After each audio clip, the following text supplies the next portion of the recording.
के क्लासेस कैसे चल रहा है? लॉकडाउन आनंद हो रहे हैं? सही है भाई। तुम लोगों को क्या चाहिए? यही चाहिए, मजे आए, छुट्टियां चल रही, घर वालों को कोई प्रेशर नहीं है। चलो कोई नहीं, फिर भी हम आपके लिए घर बैठे मेहनत कर रहे हैं, तो आप पढ़िए जो हम पढ़ा रहे हैं। चलो तो चलते हैं। आज फर्स्ट चैप्टर ये आपके पास विद्युत क्षेत्र, नए टॉपिक के साथ जो है आवेशन की विधियां। अपन ने आवेश के प्रकार पढ़ लिए थे, आवेश के जो मौलिक गुण होते हैं यानी गुणधर्म होते हैं वो सब पढ़ लिए। अब आज चलते हैं आवेशन की विधियां, यानी कि किसी वस्तु को आवेशित कैसे किया जा सकता है, ठीक है, उस पर डिस्कशन करते हैं। तो देखो, किसी वस्तु को आवेशित करने के लिए जनरली अपन 3 मेथडों का प्रयोग करते हैं। फर्स्ट आ गया आपके पास जो सबसे मोस्ट है, घर्षण विधि द्वारा। घर्षण द्वारा अपन किसी वस्तु को क्या करते हैं? आवेशित करते हैं। कैसे? जब पहले शुरू से ये पढ़ रहे हैं अपन, अगर किसी 2 वस्तुओं को आपस में घर्षण कराते हैं, जैसे अगर कांच की छड़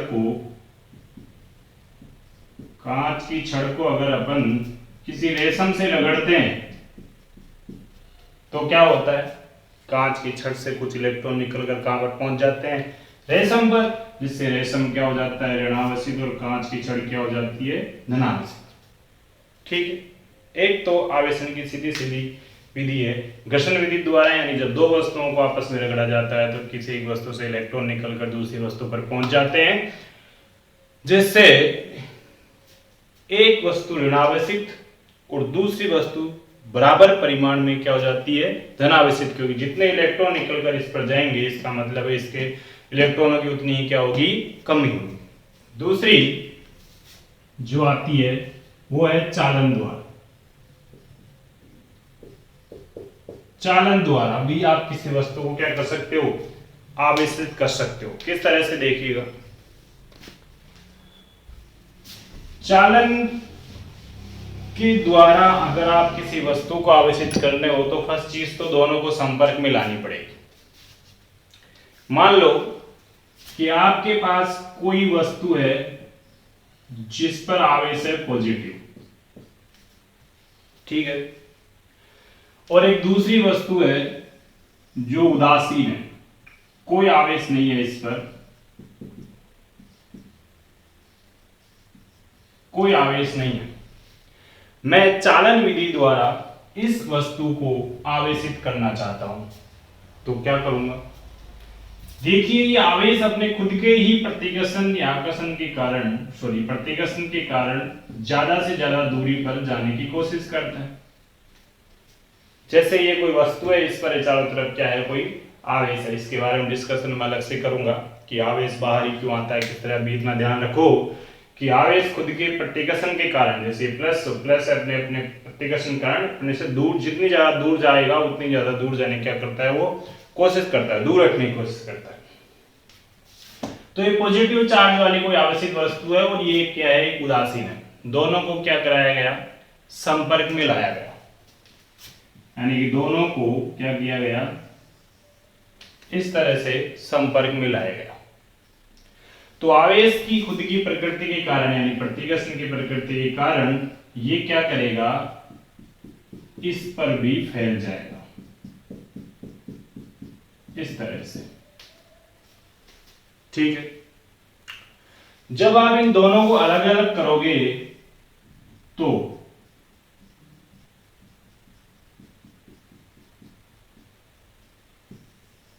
कुछ इस तरह से मिलेगी, यानी कि जो उदासीन थी वो भी अब क्या हो गई?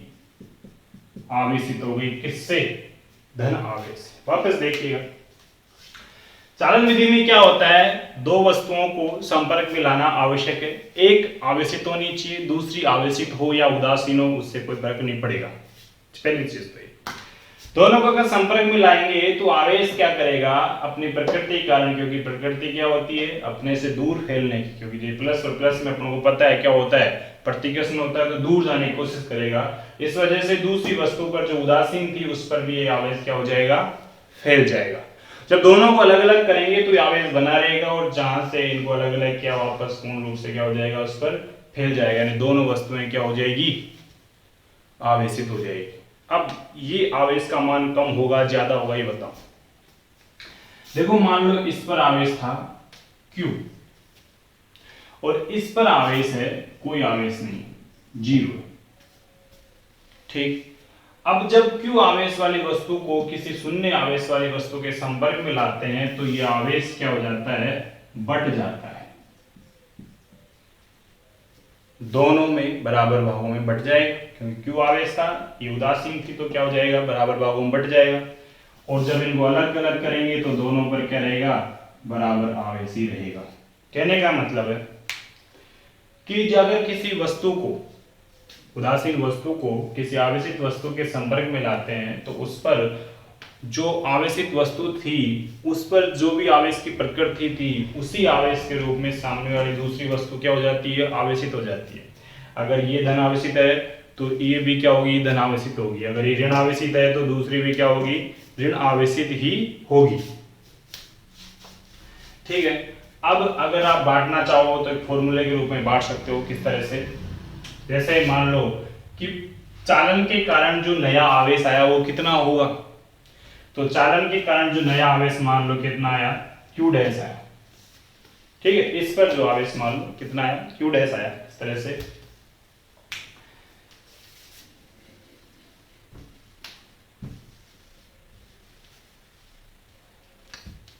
दोनों को जब अपन क्या करेंगे, संपर्क में लाएंगे तो नया आवेश आ जाएगा Q डैश, और वो कितना होगा, तो दोनों वस्तुओं पर जो आवेश था वो बटा 2, क्योंकि दो वस्तुएं ली है अपन ने, कितना आ जाएगा, Q बटा 2, यानी दोनों वस्तुओं पर कितना आवेश रहेगा, Q डैश का Q बटा 2। अगर मान लो इस पर आवेश Q1 है और ये भी कोई आवेशित ही है,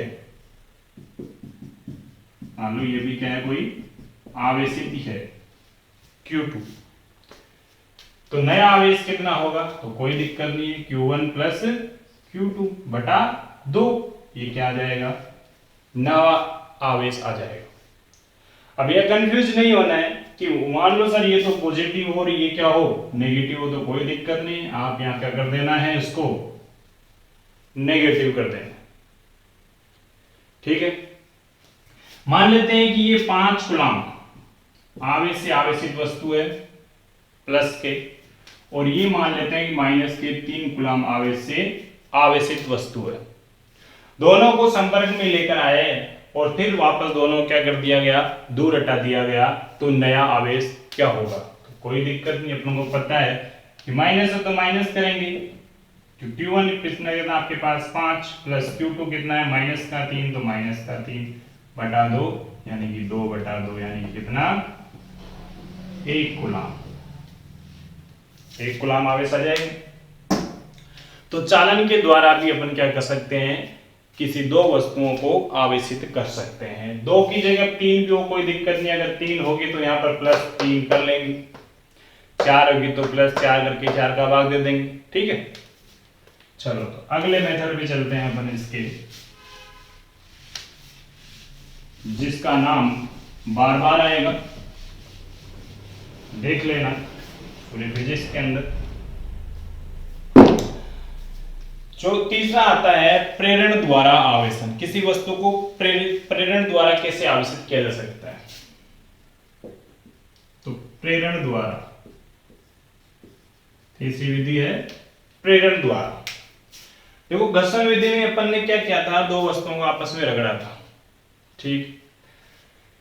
चालन में क्या किया था, किसी उदासीन या आवेशित या अनावेशित वस्तु के पास में किसी आवेशित वस्तु को लाया था, यानी दोनों को संपर्क कराया था, तो उस दूसरी वस्तु पर भी बराबर परिमाण का, यानी कि जो बाद में आएगा समान प्रकृति का, यानी कि धनावेशित लेकर आएंगे तो धनावेशित ही क्या हो जाती थी, आवेशित हो जाती थी। तो प्रेरण की बात करते हैं। देखो प्रेरण में अपन क्या करना है, पास नहीं लेके आना, अरे नहीं, संपर्क नहीं कराना है। जैसे मान लो ये आपके पास कोई पॉजिटिव टाइप की वस्तु है जिस पर आपके पास क्या है, धन आवेश है, ठीक है, कोई पॉजिटिव आवेश है और ये कोई आपके पास नील आवेश वाली वस्तु है, इस पर कोई आवेश नहीं है। दोनों को क्या किया गया, पास में लाया गया। मैं इसकी जगह एक छड़ ले लेता हूं, छड़ बढ़िया रहेगा, है ना। इस वस्तु को अपन क्या कर लेते हैं, क्योंकि थोड़ी बड़ी ज्यादा गोले बन जाएंगे, छड़ के ले लेते हैं। तो मान लो एक कोई आवेशित छड़ है, प्लस आवेश से आवेशित है, माइनस से भी ले सकते हैं, उससे कोई दिक्कत नहीं। और इसको मैं किसी उदासीन वस्तु के पास में लेकर आया, संपर्क नहीं कराया, स्पर्श नहीं कराया, सिर्फ मैं पास लेकर आया, ठीक है। अब देखिए, आपको पता है कोई भी वस्तु होती है उसपे धनावेश और ऋणावेश दोनों क्या होते हैं, बराबर होते हैं। तो क्या होगा, बराबर परिमाण के धनावेश और ऋणावेश इसके अंदर। तो जब किसी वस्तु को अगर अपन लेकर इधर पास में लेकर आएंगे तो क्या होगा, ये पॉजिटिव अपने समान प्रकृति वाले यानी पॉजिटिव आवेश को दूर भेजने की कोशिश करेगा, यानी प्रतिकर्षण होता है, सीधी सी बात है। और विपरीत प्रकृति के आवेश को अपनी तरफ लाने का क्या करेगा, कोशिश करेगा। तो क्या होगा, इसकी एक सतह पर तो क्या आ जाएगा, ऋणावेश, क्योंकि इसके और इसके मध्य क्या रहेगा, आकर्षण रहेगा। लेकिन प्लस पहुंच जाएगा इसकी दूसरी सतह पर, क्यों, क्योंकि इसके और इसके मध्य क्या रहेगा, प्रतिकर्षण। तो ये दूर जाने की क्या करेगा, कोशिश करेगा। तो कुछ इस तरह से क्या मिलेगी आपको, स्थिति मिलेगी, ठीक। यानी कि जब किसी धनावेशित वस्तु को किसी दूसरी वस्तु के पास यानी उदासीन वस्तु के पास लेकर आते हैं तो प्रेरण के कारण यानी कि इसके आकर्षण के कारण इसमें जो माइनस होगा इसकी तरफ आएगा, यानी इसकी एक सतह पर एकत्रित हो जाएगा, और प्लस जो होगा इसकी दूर यानी इससे दूर वाली सतह पर क्या हो जाएगा, एकत्रित हो जाएगा, ठीक। अब अगर मैं इसको किसी ग्राउंड से कनेक्ट करा दूं इस तरह से, देखिए ये माइनस तो क्या है, इस प्लस से बंधा हुआ है, सही है, क्योंकि इन दोनों के मध्य कौन सा बल लग रहा है, आकर्षण बल लग रहा है। ये प्लस नहीं बंधा हुआ है तो क्या होगा, पृथ्वी से कुछ इलेक्ट्रॉन निकलेंगे और इस प्लस को क्या कर देंगे, समाप्त कर देंगे, ठीक है। यानी कि ये प्लस रहेगा ही नहीं, कुछ इस तरह की स्थिति पैदा हो जाएगी आपके पास।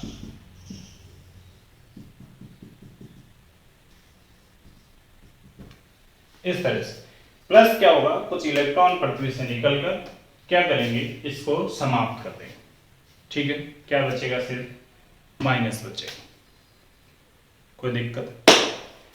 अब अगर मैं इसको हटा दूं, संपर्क को, पृथ्वी के संपर्क को, और इसको भी हटा दूं तो क्या होगा, ये जो माइनस है वो इस तरह चारों तरफ क्या हो जाएगा, फैल जाएगा, समझिए, चारों तरफ क्या हो जाएगा, फैल जाएगा। तो क्या हुआ, देखिए किसी उदासीन वस्तु को मैंने किसी आवेशित यानी धन आवेशित वस्तु के पास में लेकर आया, तो उदासीन वस्तु में धनावेश और ऋणावेश दोनों होते हैं, तभी तो उदासीन मानी जाती है, बराबर परिमाण के होते हैं। जब पास में लेके आए तो इन दोनों के यानी कि प्लस अपने विपरीत प्रकृति के आवेश को अपनी तरफ आकर्षित करेगा, यानी माइनस को ही अपनी तरफ आकर्षित कर लेगा, यानी कि प्लस क्या हो जाएगा, इससे दूर हट जाएगा, ठीक है। अब क्या होगा, दूर हट गया तो फिर क्या होगा, अब मैंने क्या किया, इसको फिर पृथ्वी से जोड़ दिया, भू संपर्कित कर दिया, जिससे पृथ्वी से कुछ इलेक्ट्रॉन निकलकर इस प्लस को तो क्या कर दिए, समाप्त कर दिया, यानी कि इस गोले पर बचा सिर्फ माइनस, ठीक है। अब अगर मैं पृथ्वी के संपर्क को भी हटा देता हूं और इसको भी हटा देता हूं तो इस प्रक्रिया बचेगा सिर्फ माइनस, जो क्या हो जाएगा, इसके ऊपर फैल जाएगा, यानी वस्तु ऋण आवेशित हो जाएगी। ऐसा ही कुछ हुआ क्या, ऋण आवेशित हो गई, यानी कि मैं धन आवेश को लेकर आया था, वस्तु क्या हो गई, ऋण आवेशित हो गई, समझ में आया। तो प्रेरण में क्या हुआ कि यदि किसी वस्तु को किसी उदासीन वस्तु के संपर्क पास में लेकर आते हैं तो प्रेरण के कारण यानी कि दूसरी जो वस्तु होगी उदासीन, वो विपरीत प्रकृति में क्या हो जाती है, आवेशित हो जाती है, यानी कि प्रेरित हो जाती है, ठीक है, यानी कि ये प्रेरित करने वाला आवेश हो गया और ये प्रेरित आवेश हो गया। प्रेरण और प्रेरित दो चीज हो गई। इसको आप प्रेरण आवेश बोल सकते हो, इसको आप क्या बोल सकते हो, प्रेरित। ठीक है, अब ये आवेश का मान कितना होगा ये अपन निकाल सकते हैं कि प्रेरित आवेश का मान कितना होगा। ठीक है, तो देखिए पहली चीज तुम आपको बता देता हूं कि जो प्रेरित आवेश का मान होगा वो होगा, मान प्रेरित आवेश का मतलब है ये वाला आवेश कि कितना आया। ठीक है, इस पर मान लो मान q था और इस पर कोई आवेश आ जाएगा q डैश आ जाएगा। क्यों? क्योंकि बराबर तो आ नहीं सकता। अब वो कितना होगा q डैश, वो डिपेंड करता है वो पदार्थ कौन सा है, उस पदार्थ की प्रकृति क्या है। तो देखिए प्रेरित आवेश का जो मान होगा q डैश वो होगा माइनस के अंदर।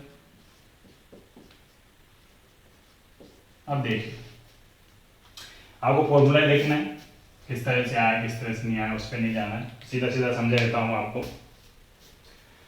q डैश कौन सा आवेश है, जो प्रेरित है, यानी कि जो अपन को प्राप्त हुआ। ठीक, q कौन सा आवेश है, जिस आवेश की वस्तु को मैं उसके पास लेकर आया था। 1 माइनस 1 बटा एप्सिलॉन r। एप्सिलॉन r एक अलग से वर्ड हो गया तुम्हारे लिए, इसको माध्यम की विद्युतशीलता या पराविद्युतांक कहते हैं। ये क्या होता है इस पर अलग से टॉपिक बनाकर अपन क्या करेंगे, डिस्कशन करेंगे। अभी ये ध्यान रखना कि एप्सिलॉन r या इसको कैसे मेंशन कर सकते हो, ये माध्यम का पराविद्युतांक या विद्युतशीलता होती है, यानी कि उसकी प्रकृति को व्यक्त करता है, एक मात्रहीन राशि होती है। कैसे? जैसे बात करें अगर धातु, तो धातु की जो बात होती है उसके लिए इसका मान होता है अनंत। ठीक है, और निर्वात की बात करें, निर्वात के लिए इसका मान होता है 1। पराविद्युतांक क्या होता है इस पर ध्यान रखना, अलग से मैं टॉपिक बनाऊंगा उस पर डिस्कस करेंगे। तो प्रेरित आवेश का मान हो गया q डैश बराबर माइनस का q 1 minus 1 upon epsilon r। Epsilon r या k ही आप बोल सकते हो, उस माध्यम फिर उस पदार्थ की पराविद्युतांक या विद्युतशीलता होती है जो भी वो पदार्थ लिया गया है।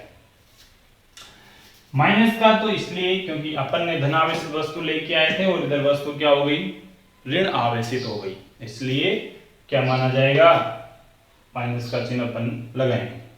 अगर मैं प्लस का लेकर आता हूं, माइनस का लेकर आऊं, तो इस पे कौन सा आवेश हो जाएगा, प्लस का। तो ठीक है, माइनस का लेकर आया तो माइनस माइनस क्या हो जाएगा, प्लस। तो आंसर अपने पास इसमें आएगा प्लस में।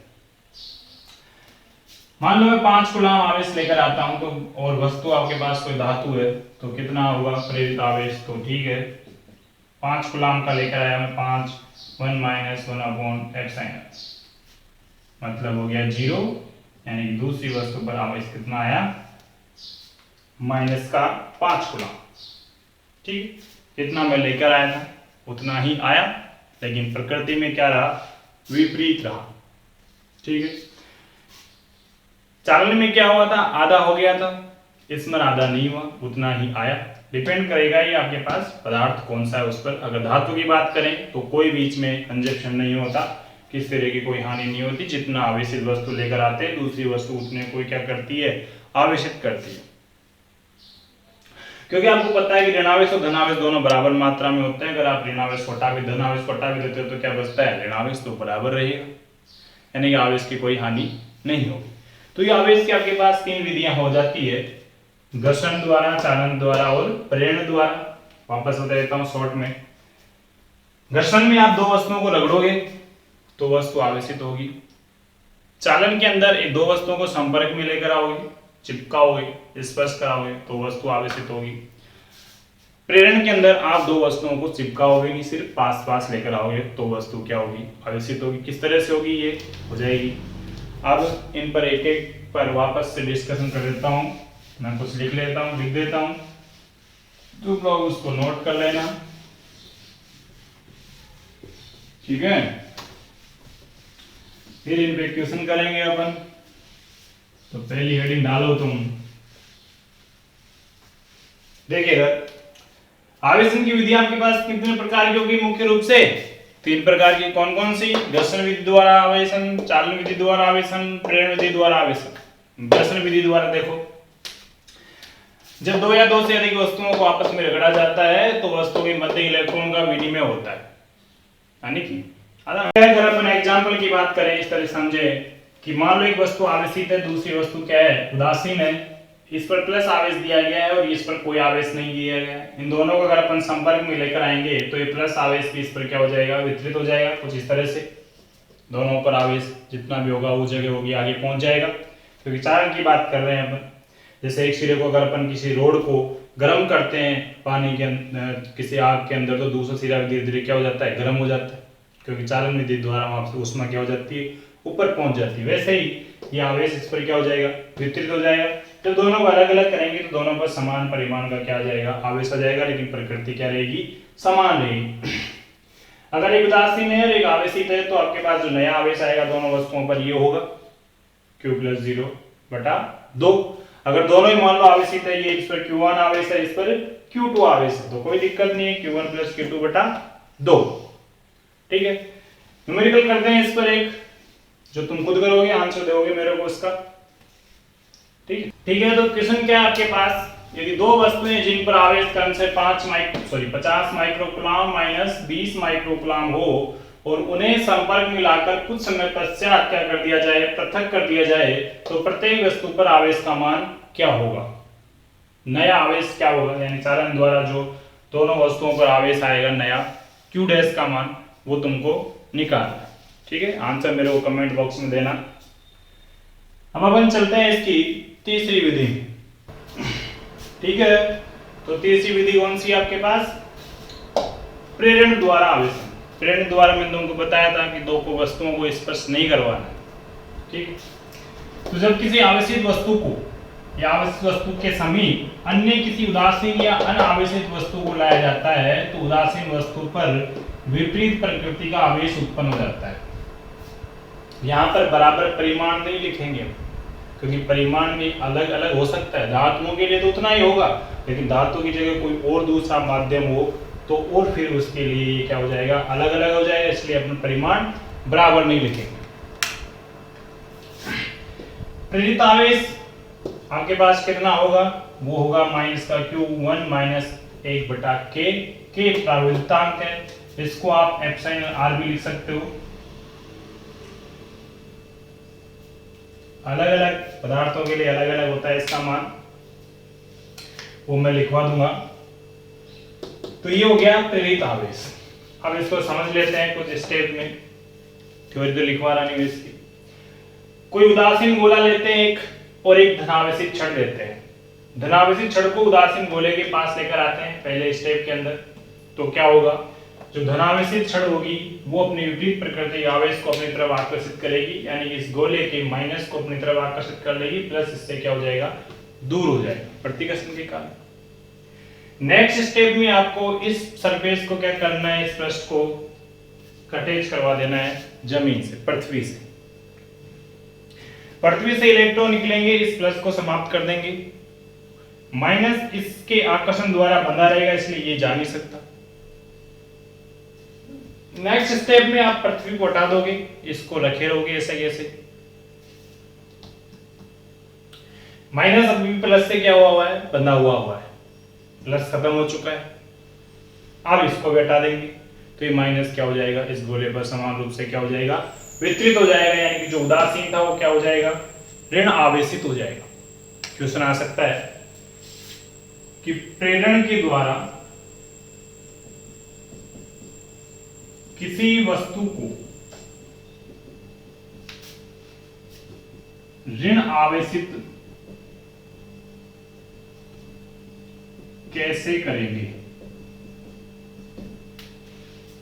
तो ये सब आपको थ्योरी में लिखना है फिर कि अपन क्या करेंगे, ऋण आवेशित करना है, विपरीत प्रकृति में आवेशित करना है, इसका मतलब धन आवेशित छड़ लेनी पड़ेगी। क्वेश्चन हो कि प्रेरण के द्वारा किसी वस्तु को धन आवेशित कैसे करेंगे, धन आवेशित करने के लिए आपको क्या करना पड़ेगा, एक ऋण आवेशित छड़ लेनी पड़ेगी। अगर ऋण आवेशित छड़ लेते हो तो वो क्या करेगा, अपने विपरीत यानी प्लस को अपनी तरफ अट्रैक्ट करेगा, माइनस को दूर भेजेगा। फिर अपन पृथ्वी संपर्क कराएंगे, माइनस पृथ्वी में चले जाएगा, प्लस अभी माइनस से बंधा हुआ है, जब उसको हटाएंगे तो प्लस सभी तरफ क्या हो जाएगा, फैल जाएगा।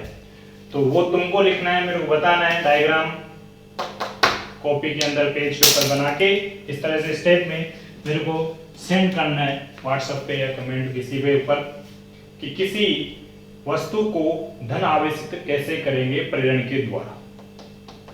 चलो, अगर मान लो आपके पास क्वेश्चन हो कि किसी दो गोलों को, ये तो एक गोला था, दो गोले हो आपके पास, दो गोलों को आप प्रेरण द्वारा कैसे आवेशित करोगे, तो वो मैं क्वेश्चन बना के करवाता हूं तुमको। इसको उतारो। यदि अपन दो गोलों को एक साथ प्रेरण द्वारा आवेशित करना चाहते हैं तो क्या करेंगे? कोई दो गोले ले लिए, दोनों उदासीन है, ठीक है, दोनों एक दूसरे से क्या कर रहे हैं? संपर्क कर रहे हैं। इनके पास कोई धनावेशित छड़ लेकर आए, धनावेश क्या करेगा? इन गोलों पर जो इलेक्ट्रॉन होंगे, मुक्त इलेक्ट्रॉन होंगे, उनको आकर्षित करेगा।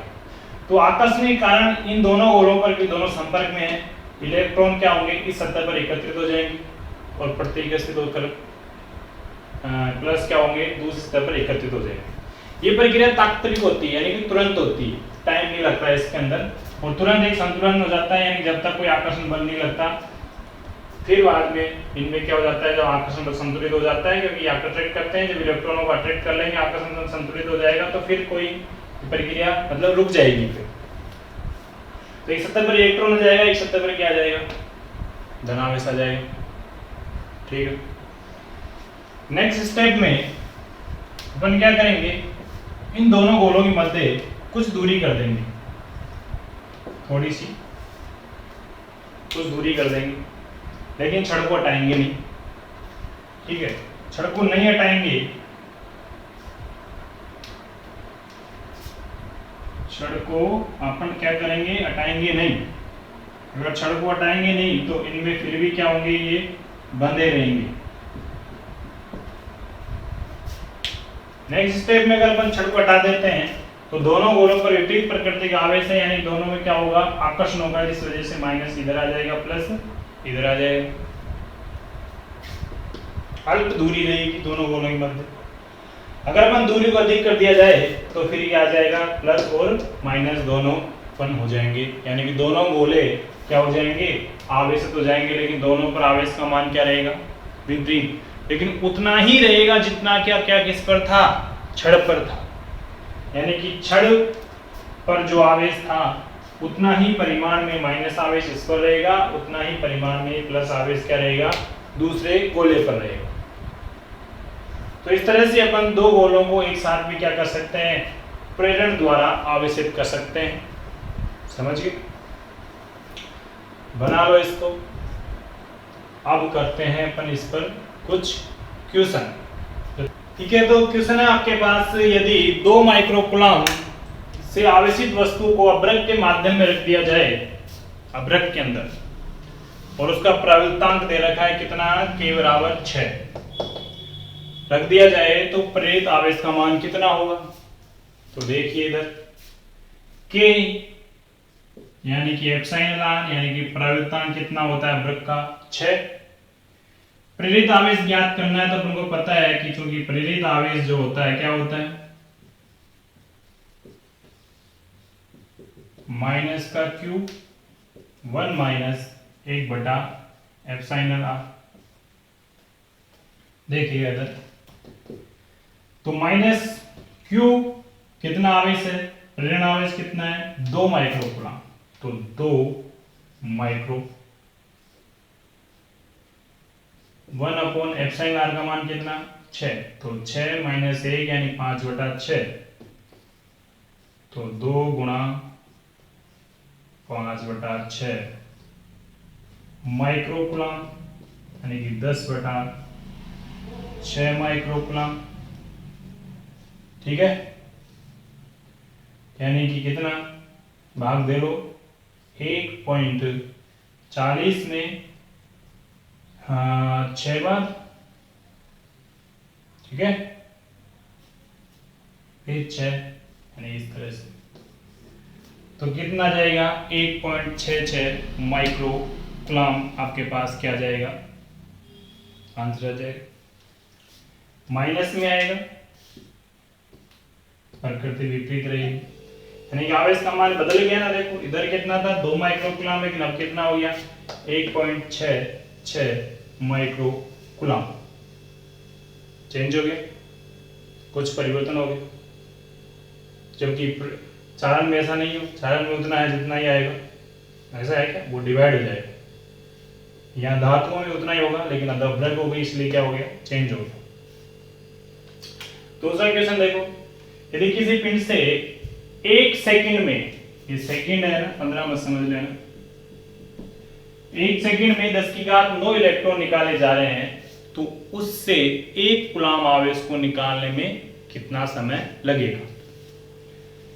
तो 10⁹9 इलेक्ट्रॉन 1 सेकंड में निकल रहे हैं, तो 1 कूलम आवेश को कितने समय में निकालेंगे? तो सीधी सी बात है, 1 कूलम आवेश में इलेक्ट्रॉन देखेंगे, तो चूंकि 1 कूलम आवेश में इलेक्ट्रॉन की संख्या कितनी होती है? क्वेश्चन किया था अपन ने 6.25 × 10⁸18। तो 1 सेकंड में इतने इलेक्ट्रॉन निकाले जा रहे हैं, तो इतने इलेक्ट्रॉन निकालने में कितना समय लगेगा? सीधा सीधा भाग दे दो,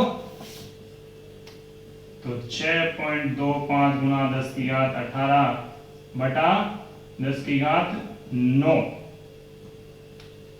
प्रति सेकंड। 1 सेकंड में निकाले जा रहे हैं, यानी प्रति सेकंड, यानी कि सेकंड। कट जाएगा 18, ये आ जाएगा 6.25 × 10⁹9 सेकंड। 10⁹9 सेकंड। अगर आप इसको ईयर में चेंज करना चाहो तो क्या करोगे? अगर आप इसको साल में बदलना चाहो कि हम तो इसको साल में बदलेंगे, कितने साल लगेंगे? 10⁹9 सेकंड। कोई दिक्कत नहीं है, चेंज कर लो साल में। 6.25 × 10⁹9 साल में चेंज करने से पहले तो दिन में चलेंगे। देखो उल्टे, एक साल में कितने दिन? 365 दिन। एक दिन में कितने घंटे? 24 घंटे। 24 घंटे में, एक घंटे में कितने मिनट? 60 मिनट। और एक मिनट में कितने सेकंड? 60 सेकंड। इसका भाग दोगे तो लगभग आपके पास आएगा 200 वर्ष। यानी कि अगर 1 सेकंड में 10⁹9 इलेक्ट्रॉन को निकाले जा रहे हैं, तो 1 कूलम आवेश को निकालने में 200 वर्ष लगेंगे। ठीक है, अब मैं कुछ न्यूमेरिकल लिख देता हूं जो तुमको खुद को सॉल्व करने हैं, मेरे को आंसर बताना है उनके। ठीक है, तो आपके पास 2 क्वेश्चन है। यदि एक कप के अंदर 250 ग्राम जल होता है, 1 कप जल में कितने धनावेश और ऋणावेश होते हैं? क्वेश्चन निकालना है, इसका आंसर देना है तुमको कि 1 कप जल के अंदर कितने धनावेश और ऋणावेश होंगे। बुक में देखना, समझना, एग्जाम्पल है, नहीं समझ में आए तो मैं सोल्व कराऊंगा कल, बाकी मुझे आंसर देना समझ में आया नहीं आया। दूसरा क्वेश्चन है, यदि 3 माइक्रो कूलम आवेश से आवेशित वस्तु को निर्वात में रख दिया जाए, निर्वात के लिए जो प्रावृत्तांक होता है वो 1 होता है, रख दिया जाए, तो प्रेरित आवेश का मान क्या होगा? इनके आंसर मुझे व्हाट्सएप पर कमेंट में या फिर किसी पेज पर सोल्व करके उसका फोटो जरूर भेजना।